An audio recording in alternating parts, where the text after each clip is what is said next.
Welcome to the PULSEcast. I'm your host, Molk. This is the #1 youth ministry podcast within the life of the Uniting Church in Australia. This episode is recorded on the land of the Barramadigal people of the Darug Nation.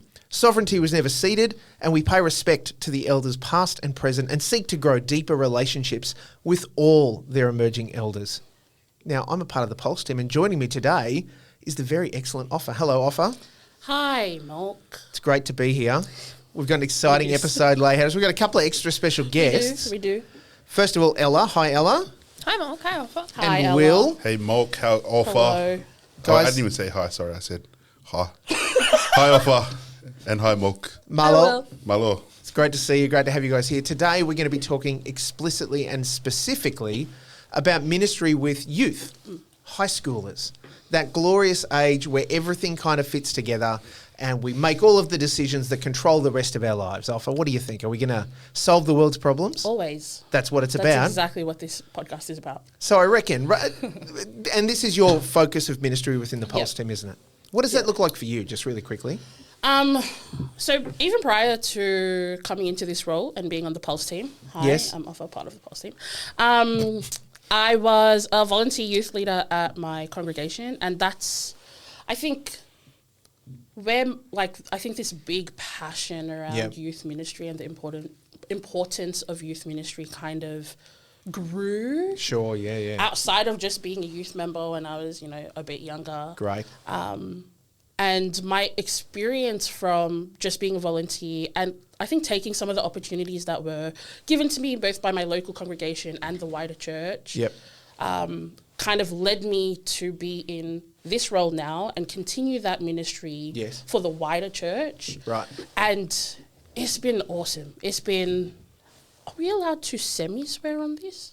Look, I want you to be fully expressive of who you are. Kick ass. It's been kick ass. It's been just so great meeting so many different youth groups, meeting so many different leaders, and seeing their own passion and seeing where they're at in their journey and how they're growing and how we Sure. can journey with them. Yeah.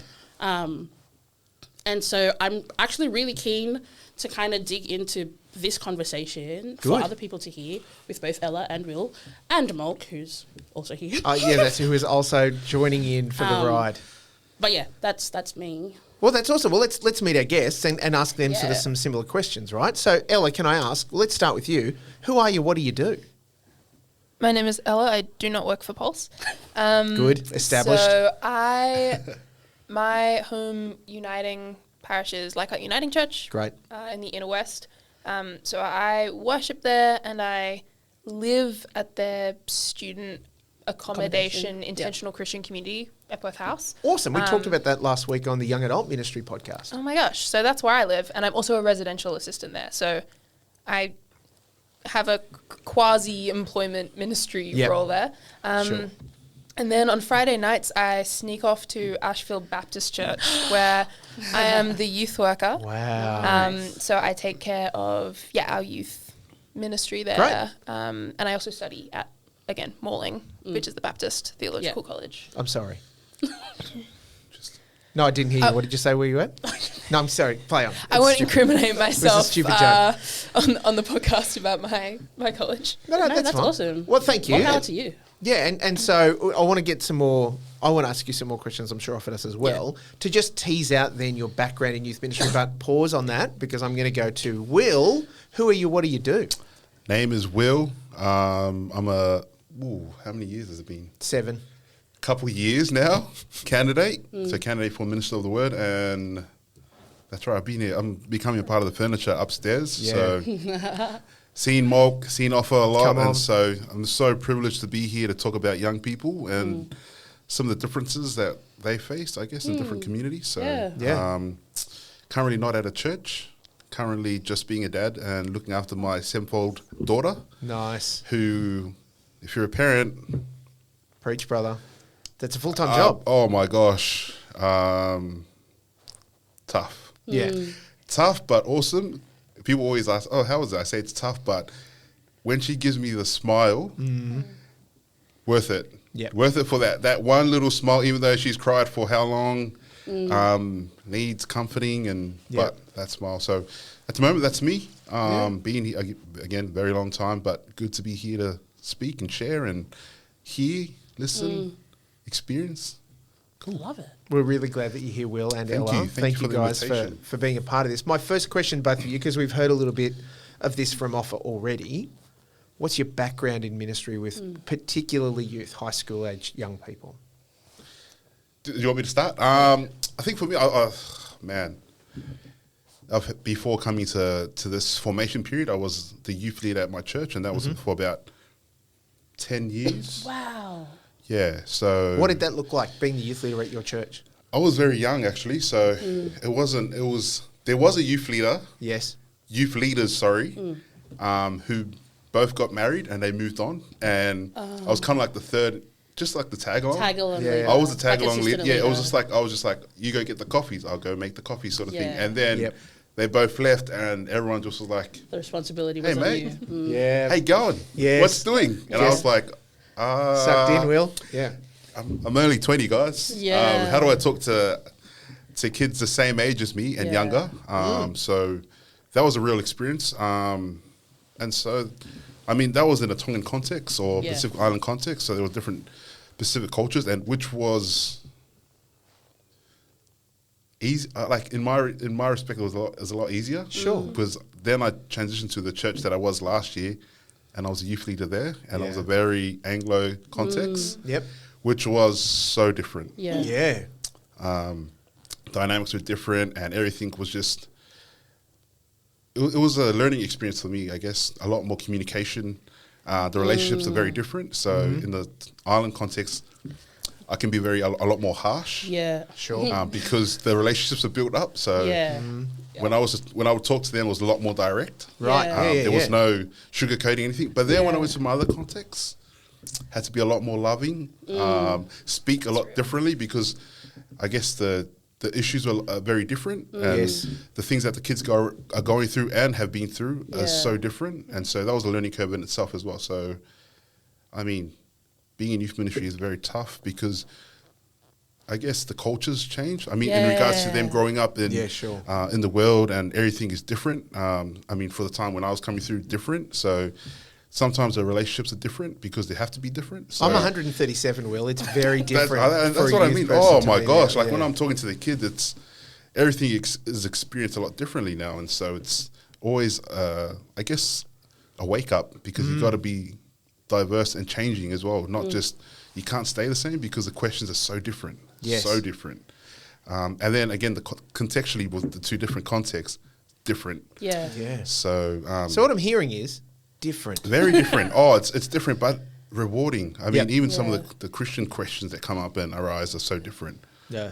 And each person journeys with it differently. So, yeah, that was me in that regard. It's been a journey in understanding where I sit in both and how to journey alongside them. And And I would imagine, sorry to jump in, Will, I'd imagine it changes even again now. Oh, yeah. For Will, the youth worker, youth leader, who was doing it before back in his own home church context, to now Will becoming a rev, being a youth leader.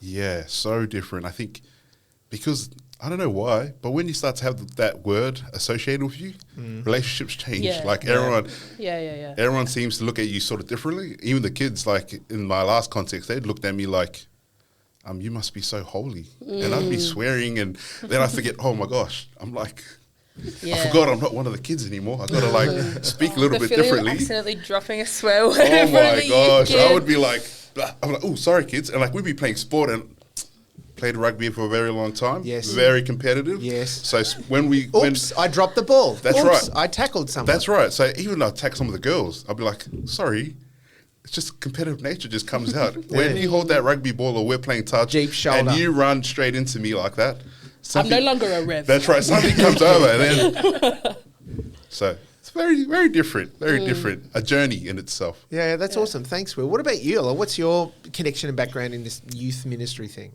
I mean, I grew up going to youth group, and like kids ministry and camps was a big part. The tradition that I grew up in, that sort of like professional Christian camp, was definitely a part of that. So Right. my church would hold that. My parents led on them when they were young adults. Like I got sent to them when I was a kid. So yeah, I kind of grew up with, I guess, youth ministry. And then the church that I was at when I was in high school, I think very sort of classically, like lots of churches, when they don't quite have the numbers to make up the volunteers, they're like, we should get the teens to do this, which is sort of how I ended up leading in and running the kids ministry for like, 6 or 7 years. Sorry, I had COVID recently. And this is the last ever podcast. Thank you for having me on this podcast. I isolated I told for Ella 10 that I should have brought my mask. I'm testing negative. I'm recently vaccinated. It's fine. We love you still. Yeah, so I ended up sort of leading in the kids ministry for a while, and then how I started leading was, I love youth group is basically how I ended up here. Like I loved it as a youth. I have so many fond memories of it. Just like hanging around and the kind of space. I was really lucky that the church I went to, shout out Seaforth Paps. Come on. Had just a really amazing, small but mighty, in terms of, I think, pastoral care, their youth group. So I was just really lucky. And then I had, I think, I'd been looking for opportunities to be able to be the leader in that context. Yeah. Basically since I finished high school. And that ultimately sort of manifested itself in like leading at the Uniting Youth Camp and ultimately in this role, which is like a paid youth worker role. Cool. This is really awesome, and thank you, Ella, for sharing that. What I'm hearing, even in just your 3 different stories, is this deep connection that has a family legacy attached to it. That it was important that in each of our cases, our parents were involved in ministry with young people in some way, or even directly youth ministry, that helped shape and form the place that I even stepped into. That grew that, and then it was a case of there were people in leadership that intentionally cared for and invested in you so that you then felt welcomed and encouraged and nurtured to step into youth ministry. Without cart before the horsing it, why is youth ministry important? I ask that to everyone. Why should we bother? High schoolers are a pain in the bum. High schoolers are incredibly sick and awesome, and you should talk to them. If you have high schools at your church and you don't talk to them. Preach. Come on. Like, what are you doing? So they got so much to say. Why should we minister just to them as opposed to the whole of the church? I mean, we do. Sorry. That was a very defensive response at first. And I'm asking it intentionally, question to sort of spawn that. For me, I think what the church does well is like minister to the, I don't know if the word's majority, but like there's a lot of ministering to like older people, to adults. Sure. Preaching. And they are the majority in our church. How things are done, how things have been done, especially in like maybe with me and Will's context, in culturally, that it's set kind of thing, right?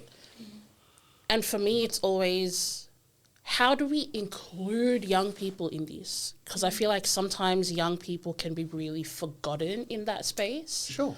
Where we really need to be more intentional in, actually, they're part of us and don't just discard them. Yeah. Which is an interesting balance, because I love youth group on the Fridays. Love having that support, love having that space for them. But don't just make them, that's they're part of church and that's it. Right, yeah. So I think like what Ella was saying, I think what Will said, we've had experience of, we have youth group on Friday, but at least in my experience, I know my mum would come down and help us cook food, or my dad would support in a certain way, or some other parents, like having it as still part of the community and not just, you guys go there, your youth leader's with you. Yes. That's your thing, and not part of this bigger community of Christ kind of vibe. That's a great reflection. Yeah. So for me, it's really important to always be inclusive of young people, not just as a separate thing, but as we are together. a community. I mean, I'm just to quickly jump back to Ella. Sorry, Will. I'm obviously being antagonistic because I'm trying to draw out that conversation. Why for you is youth ministry important? I mean, I guess it's primarily important because of what you said, right? Like, why do we minister just to youth, not the whole church? The youth are part of the whole church. Yep. Young people need Jesus and need discipling the same way that we all need that. And in some ways they don't need something particularly special, but they also, they're 14. Like, a 40-minute sermon, maybe not going to cut it. Oh, mate, 4 attention minutes. span. 4 minutes. I'm not Just the reality. I'm not sure the 40-minute sermon is cutting it for me as an adult either. Who are you guys and what are you doing in my office? So, I mean, I think it's important in just the base sense of, we minister to people, we disciple people. Yes. That's, the church is the gathering, and part of the gathering is young people. So, we minister to them. I also think something that possibly gets overlooked, I'd say two things get overlooked in the why should we bother ministering to young people conversation, which is, if you have young people in your church, have a look and see how much they're ministering to you. Because I bet you they're in your Sunday school looking after your 6-year-old, or they're up the front playing guitar, or they're up the back on sound. Yeah. Or they're helping with morning tea. Like, young people often carry a lot of that. And Yes. they need to be nourished. Like, they need to be fed. And I think in a very basic sense, that's what youth ministry is. And also youth ministry is missional. Like, it's so, so missional. Like, young people want to invite their friends to stuff. They see their like, they're 6 hours a day in school. Like, they're talking about, like, the stuff that they're learning and what they believe and what they do with their time. Deep community with their friends, right? Yeah. They're young people, by the nature of them being in school, are in some ways so much more connected than adults necessarily have a chance to be, especially once they're out of, like, uni or education or whatever. And I think that's a huge opportunity. But mostly it's just important because, like, they're beloved children of God the same way we all are, and we all need to be discipled. That's fair. Will? Thanks, Ella. Thank you, Ella. That was actually really good. I think one of the tough things is a lot of the kids are transitioning. Yeah. So it's a real time of who is God, what is God, who is Jesus. They're asking big questions. That's right. And so I think, but at the same time, they're changing. So there's so many different things going on, and hormones that are coming, and they're just, so the questions are changing, and they're just growing. And I guess we can't wait until they're through. And I think it's an important, I think one of the most important times in their lives, because a lot of times that's where they decide whether they want to be a Christian or not, or whether they want to carry the cross. And I mean, this is just a generalization, but it's such a massive transition. Being in youth and hearing the questions, and then seeing the change of them being 14 to when they start 16, 17, 18, and having those questions and discussions with them and seeing what these questions mean for them, it's so transformational. And so I think it's one of the pivotal moments in their lives. And I mean, all of us have experienced that for us when we've journeyed through those times. I mean, Molk being that old, it's been a while, so I'm not sure whether Molk remembers transitioning at that time. But I don't remember what I had for breakfast, mate. I still remember when I was a youth leader at 20. Yes. And there was no support, and I was just, this is you, go. Yeah.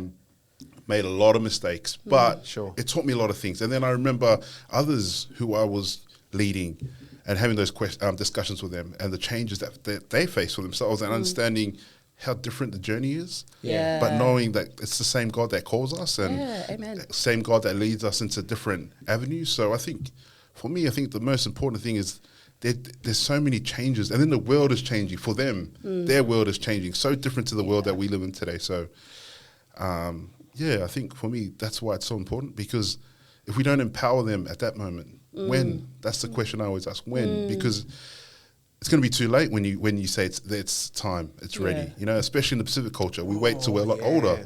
You know, wait until you're 50, then you speak, and you can speak in certain contexts, which Ofa would understand. But when? Yeah. Not just the PI context, mate. And Let me tell so you, the that's Polani Church, the Anglo I mean, that's Church just the same thing. So in that too. you see it, and it's like, when will you let the kids explore, speak? We can't wait until they're of age, because age is now. It's happening. You know, it's not as if it's you wake up one morning, you're born.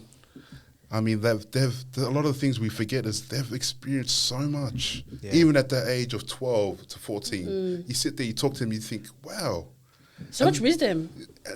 But you got to take time to listen. Similar to what I was saying. If we don't take time to listen and explore with them, when? Yeah. Developmentally, young people are maturing younger.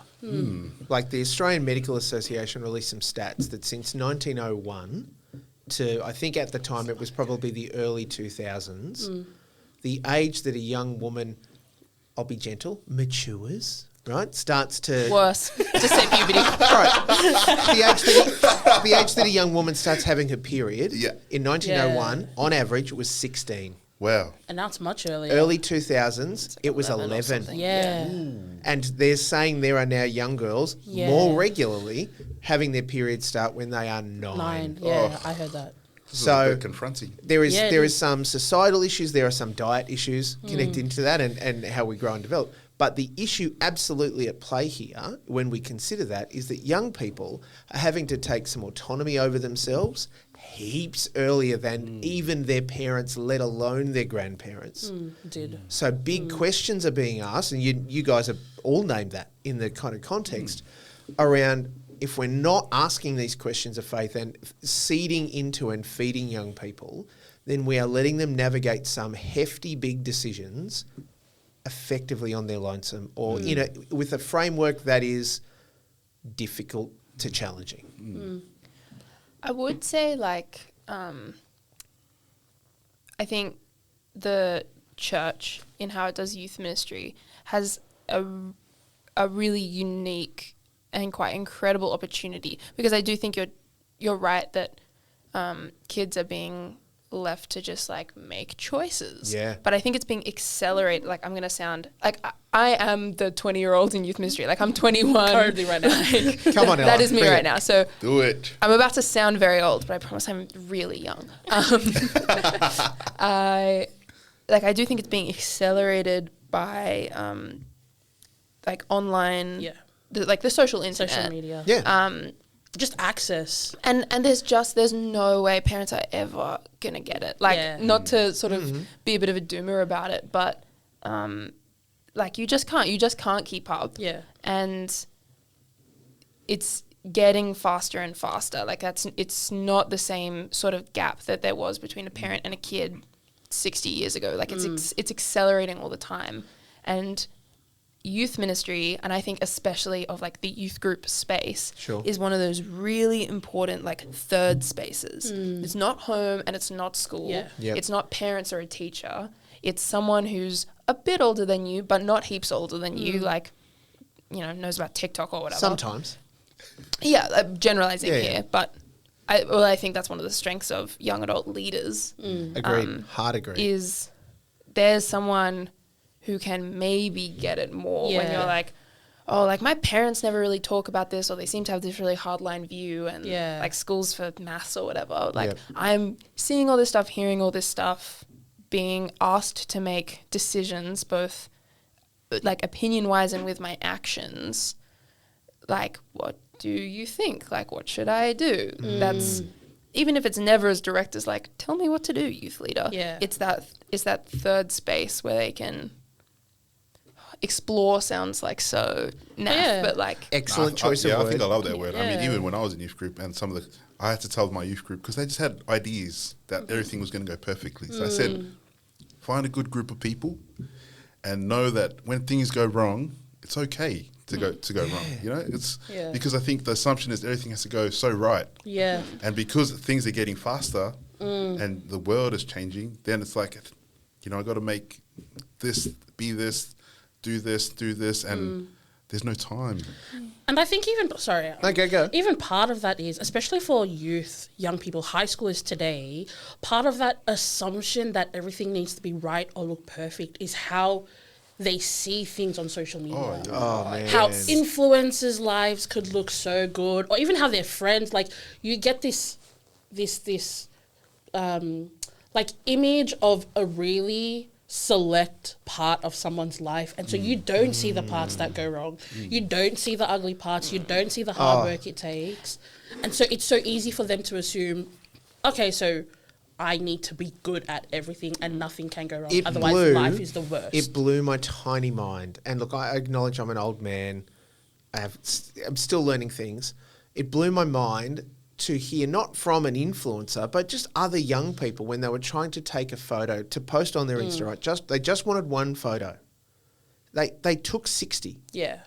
And I went, And why to pick are the you right taking one. so Yeah. many? And they said, because I want the right one. I said, what do you mean? The right one is you in it having a good time? They said, no, because if I look the wrong way or something's this or but I will cop questions, or there'll be people asking about this, or am I? And also, I want them to see me at my best. Yeah, that's a great illustration of what I mean when I say third space, because the way that kids are like raised on the social internet now, they're like, you know, we talk about digital natives. They just have an understanding and an ingrained perspective on the world that has been shaped so thoroughly that we, like adults, their parents will just not get it, and their parents have the best intentions in the world and make them unplug their phones at 9 p.m. or whatever it is. Turn off the Wi-Fi. They just won't get it. And, you know, like it is actively shaping their souls. And I think youth group, like maybe this seems like a stretch, but youth group is so daggy. It's so human. It's just you and 16 of not really your closest buddies, just like other random kids from church. We are thrust together because we go to the same church, Yeah, maybe. and 4 probably earnest, well-meaning, like not very good at it leaders.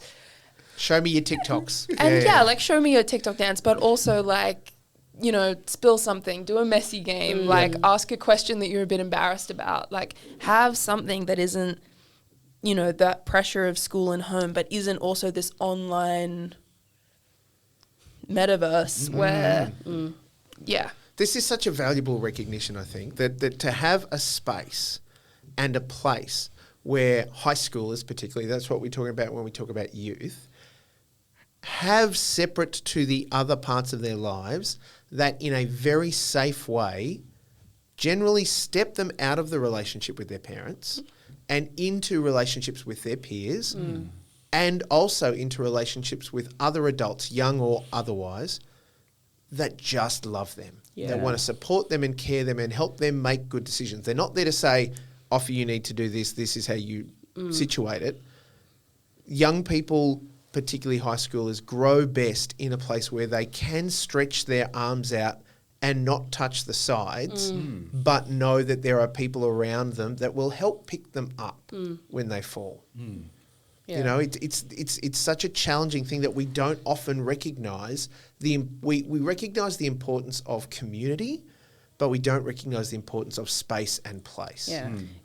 And, you know, they've done studies on that, like the idea of third places that aren't for adults, it's sort of home and work. And they're in decline across the board, right? Like people don't go to their country women's association as much. They don't go to scouts as much. They don't go to church as much. Institutionally, generations Y, Z and Alpha are rejecting them. That's why those things are struggling. Apex can't get new members. All of that stuff is in steep decline. Sorry, Ella. Yeah, I didn't have anything beyond that. Just that. That's, you know, in decline across the board for everyone. And I think, especially for young people, the third place is now online. And the church has so much of a value to offer in like a dusty church hall and like a kind of cheap dinner and 2 hours. Yep. Like that, there are kids like that's like the best, most chilled out 2 hours of the week. You're like, yeah, put your phone away. We made like sausage sandwiches. Yeah. No, it doesn't taste very good. Yeah. We're going to play dodgeball. Yep. Yeah. Yeah, I remember at the end of my last placement last year, I sat down with the youth and I asked them, what was the best thing that happened this year for them? And I knew I was leaving, and I said, you can't say youth group. But they all said youth group. Aww. And I mean, in the beginning, it was only 3 kids, and then it ended up being about, I think, 14 or 15. Wow. And a lot of them were non-Christian. Yeah. And they said, we just love youth group. Space, place, And community. that's right. And so we didn't do any Bible talking. We just had fun. And I think having fun and giving them that space and providing that space for them just to be changed a lot. And they were like, I need to invite my friends to come because this is the best. And I thought, we're only playing like indoor soccer, but it was competitive indoor soccer. Yeah. All right, so That's you lean into that. That's right. So I said, if we're going to play soccer, we're playing soccer. All right. doing it right. And even the girls were getting into it. Like I was a bit intimidated because some of the girls would just bump, and I'm a big guy. Like Hip and shoulder. hip, shoulder, everything. Indoor soccer, and I didn't even play soccer, and so I was very uncoordinated. So you can imagine when these girls would come and hit me, who played soccer. Very confronting when I was on the floor looking at them take this ball off me and score a goal, thinking, Amazing.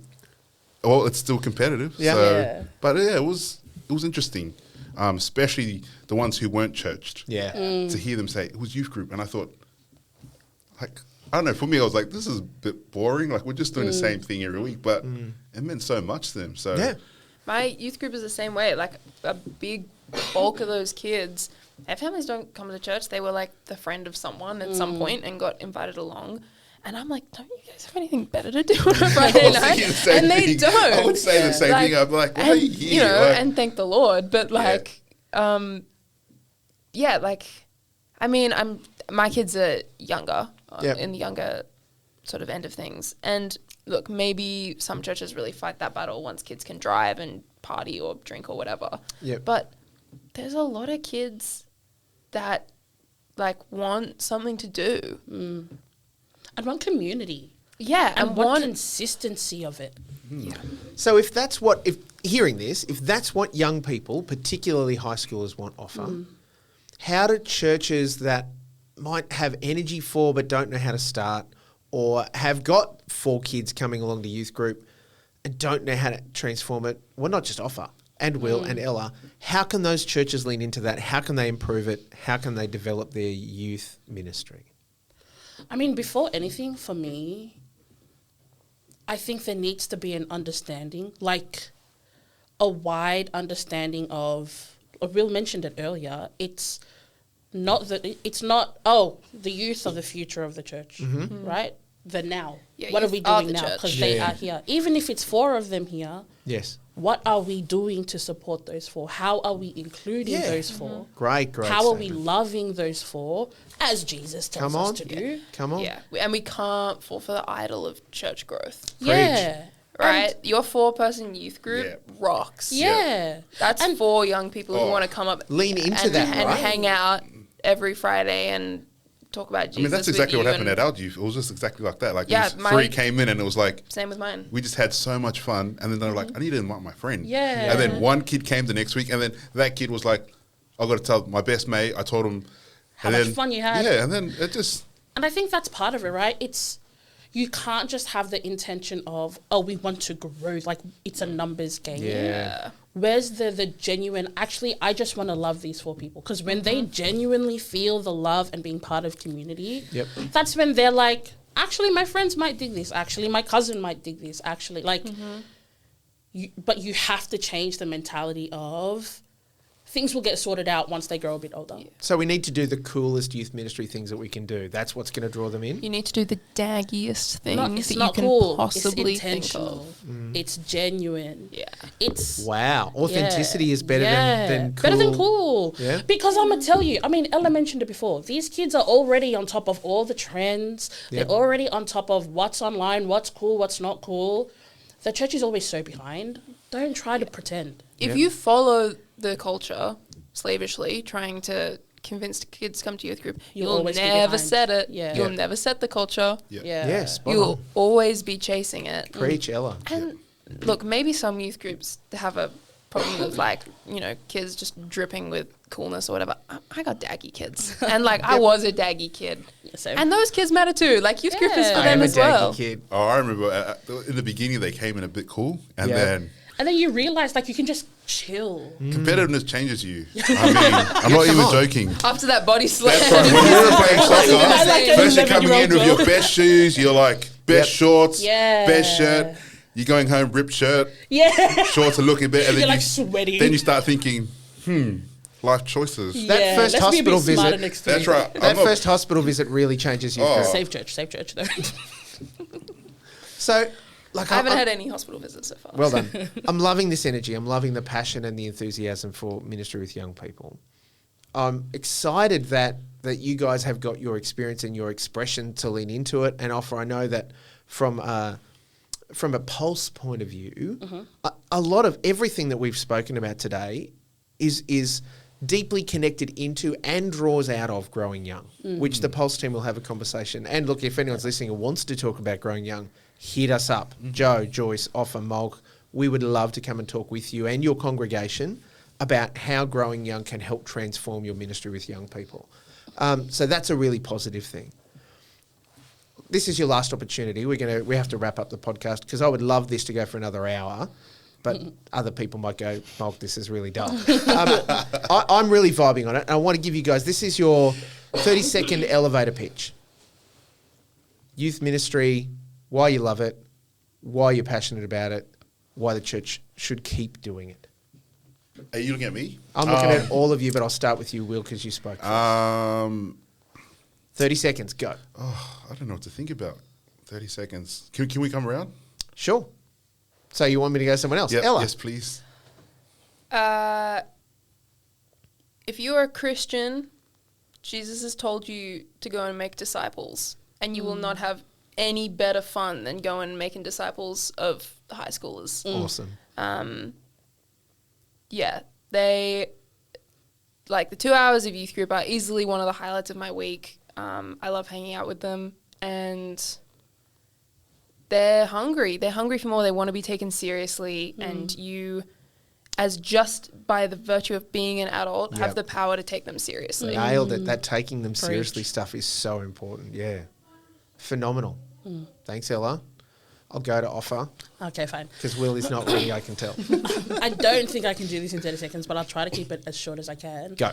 I loved one of the things that Will said around like you mentioned a lot about different cultures, and there's so much layer within that because Will and I obviously come from different cultures, even within the PI For culture. everybody watching, they can tell. Oh yeah, sorry. Oh, for Are you audio, sure? audio, I don't know. audio listeners only. What's your So, cultural background, quickly? I'm Fijian, Will's Tongan. So Awesome. even within the Pacific Islander, like I'm actually a We're bit very Fijian, Anglo. just so you know. Alpha. Joyce. Ella, Sorry. Ella and Molk are holding up the Anglo into the table. Yeah. But like even him mentioning the cultures of these different generational groups and how they Yeah. develop are so different. Yes. And then just even different youth groups themselves have their own different cultures because their congregations are different and Yep. whatnot.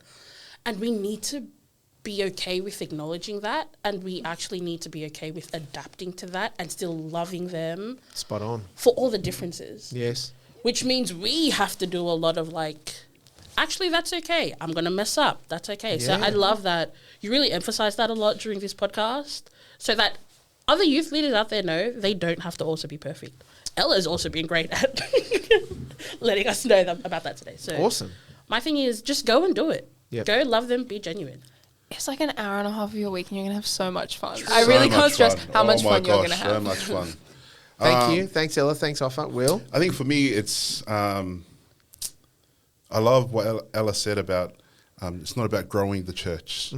It's about giving them space just to be them. Because again, God calls us as we are, not as others want us to be. And I think in a society where that is a big thing, having that space to learn and experience and being able, again, just to be is so important. And so for me, one of the things that it's not about waiting for leadership to happen. I think we always preach about leadership, and leadership is happening now, and the voice is happening now, and these kids are developing, like we spoke about, a lot quicker. And so there is so much wisdom when we allow them to speak, to hear, to listen. When we give the opportunity, you'll be so surprised at what you get back. So surprised. And sometimes we forget that they're listening, that they're like feeding off everything we talk about. And even if you're listening to this and you're out there and you hear this, like, God loves you as you are. Amen. Be you, and even your leaders. One of the things I had to learn is not to be someone else, but to be Will. And, you know, whoever you are, be your name, be that person. And whatever God calls you to be, you know that it's all a part of the journey, but there's something special that happens when we journey with God. Yeah. So Be your name. Amen. That's awesome. Be your name. Guys, you've got me pumped. I want to go and spend, 2 hours and hip and shoulder some young people. It sounds like an amazing time. And be competitive, I forgot. Be competitive. Be competitive. Be authentic. Feed them. Feed them. Even just not microwave, but like frozen sausage rolls and meat pies. That's what we lived off of every Friday. And we were like, cool, now let's play some games. And we all know that what happens in those daggy moments, in those competitive moments, in those frozen sausage roll moments, discipleship happens. We get to be the authentic people that we are, the way Jesus loves us, and we encourage young people to be them as well, be their authentic person that Jesus made them. And in that, they're listening, they're watching, they're asking questions, they're engaging in the time together that provides that opportunity to grow them. This is an investment. People that look at youth ministry and go, oh, but we could spend money and we could spend money. Mate, it's a black hole. Youth ministry is never going to make you money. No. Youth ministry is about investing in the kingdom of God. What's the thing? Like you sort of talk about planting the seed. Yeah. You know, sometimes we're just there to plant the seed. Yeah. We won't see the end product. We don't know what that looks like, but we're called. We're called to disciple and to know that this is a part of the work of the body. And some of those kids are going to be the legs. Yeah. Some of those kids are going to be the heart, the lungs, the mouth. One pinky. The ears. I'm the appendix. I've worked out in the body of Christ, I'm the appendix. The bit that can get taken out, no one notices. So that's what they, like, we don't know the end product, but who knows? We give them that seed and let God do the rest, and we'll be amazed to see what happens. Will, Ella, thank you. Ofa, just as we tap out on this incredible conversation with these wonderful people, Ella brought up this thing about UYC. Now, what is UYC and why are we so pumped about it? It's time for the plug. Dum, dum, dum.